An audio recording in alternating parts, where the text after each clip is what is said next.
Bonsoir et bienvenue sur les antennes de l'ORTM. Nous recevons ce soir M. Moussa Mara, candidat du parti Élément à l'élection présidentielle de 2013. Bonsoir M. Mara. Bonsoir. M. Mara, pourquoi êtes-vous candidat à l'élection présidentielle de 2013? Quelles sont vos motivations? Notre pays est un pays démuni. Un pays dans lequel la majorité de la population a difficilement de quoi vivre. Quand on a la chance comme moi, et certains d'entre nous, d'aller à l'école, d'avoir une formation, d'avoir un emploi qui nous permet de nous prendre en charge, d'avoir des capacités de compréhension des enjeux de développement du pays, j'estime que ce n'est pas un devoir mais une obligation de s'impliquer politiquement. C'est le sens de mon engagement. Impliquer politiquement pour faire en sorte que le maximum de citoyens puissent avoir les mêmes chances que nous. Et s'impliquer politiquement pour que le maximum de Maliens puissent subvenir à leurs besoins et pouvoir s'impliquer eux aussi. Ensuite, moi personnellement, je peux aider.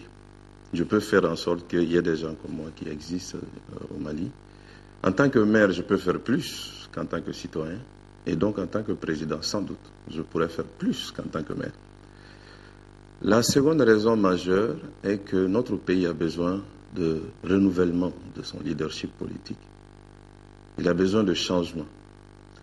Il a besoin même de rupture par rapport à ce qu'on a connu par le passé. Et c'est ce qui a motivé l'année dernière notre candidature aux élections présidentielles. Maintenant, cette année, il y a une nouvelle donne qui nous convainc davantage de la nécessité de nous présenter à l'élection présidentielle. Le 11 janvier dernier, quand le Mali était en train d'être sauvé par l'intervention française, beaucoup de Maliens ont applaudi. Personnellement, j'ai été triste. J'ai été triste de constater que dans nos rêves les plus insensés, on ne pouvait pas imaginer que le sort du Mali un jour dépende de l'extérieur. Et moi, je veux redonner cette fierté au Mali. Faire en sorte que plus jamais le Mali ne dépend de l'extérieur pour sa survie et sa sécurité. Et donc ça donne une raison supplémentaire pour m'impliquer dans cette campagne électorale avec nos arguments, afin d'amener la rupture nécessaire dans notre pays, le changement nécessaire dans notre pays, pour que le Mali puisse reprendre sa marche en avant. Alors, quels sont vos axes prioritaires pour sortir notre pays de cette grave situation sociopolitique et économique? La crise, ou les crises dans lesquelles nous vivons sont multidimensionnelles. Par la force des choses, nous avons une crise sécuritaire doublée d'une crise humanitaire, d'une crise sociale et d'une crise politique, institutionnelle et économique. Il faudrait que le prochain président que je serai, par la confiance des Maliens, s'attelle aux 3 chantiers prioritaires qui devraient nous permettre de sortir de ces crises. Vous avez le chantier sécuritaire.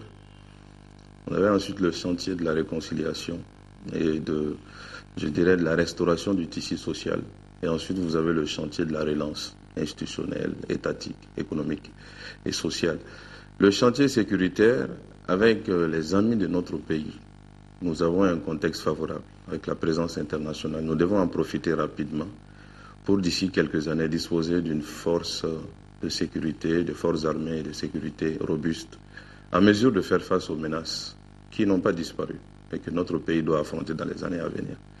Sur le plan du dialogue et de la réconciliation, nous devons remettre le processus entre les mains des Maliens, rendre le processus inclusif, faire en sorte que les Maliens, dans leur diversité, puissent se parler, puissent discuter et définir ensemble, au nord, au sud, quel avenir institutionnel pour faire en sorte que les diversités soient plus facilement prises en compte, quelle justice à mettre en œuvre en rapport avec tout ce que nous avons vécu, quel type de coexistence sociale et économique entre les communautés, mais que les Maliens discutent et que l'État ensuite mette en œuvre les conclusions de cette discussion.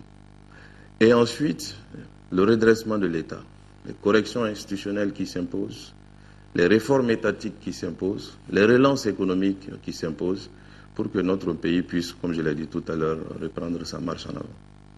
Ce sont les 3 chantiers prioritaires du prochain président de la République que je serai, Inch'Allah. Envisagez-vous une refonte des textes de base du Mali et comment comptez-vous le faire? Cela est indispensable. Je pense que cela est indispensable sur plusieurs plans. D'abord, je l'ai dit tout à l'heure, nos institutions ont démontré leurs limites.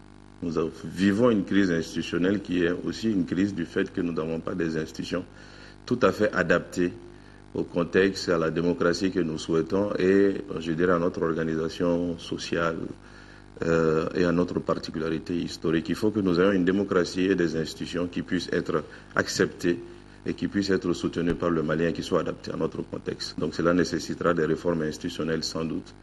Nous aurons aussi une organisation étatique à réformuler, une nouvelle forme de décentralisation plus approfondie, plus proche des citoyens, avec des moyens nettement plus importants que ceux qu'on a aujourd'hui, ce qui nécessitera aussi donc des changements en termes administratifs. Et nous aurons sans doute dans les domaines sectoriels, dans l'éducation ou dans d'autres domaines, à faire des réformes profondes.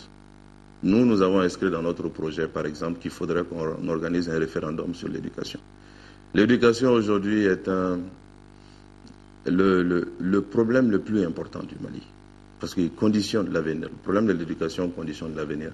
Donc les grands axes de la réforme que nous entendons imprimer, il est souhaitable que les Maliens soient consultés dessus. Donc il y a beaucoup de textes qu'il faudra réformer pour que notre démocratie, notre organisation étatique, notre société puisse avoir l'air et l'oxygène nécessaires afin de reprendre la marche en avant dont j'ai parlé tout à l'heure. Votre mot de la fin? D'abord, félicitations pour cette initiative où vous avez l'occasion de faire connaître les candidats, de faire connaître leurs projets et leurs idées, et donc donner l'opportunité aux Maliens de les choisir sur les bases objectives, idées, pertinence du projet, crédibilité et capacité à le rendre.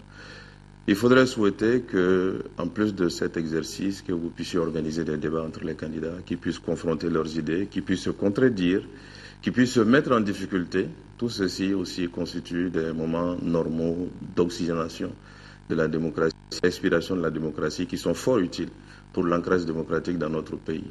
Donc félicitations pour cette initiative et courage. Merci, M.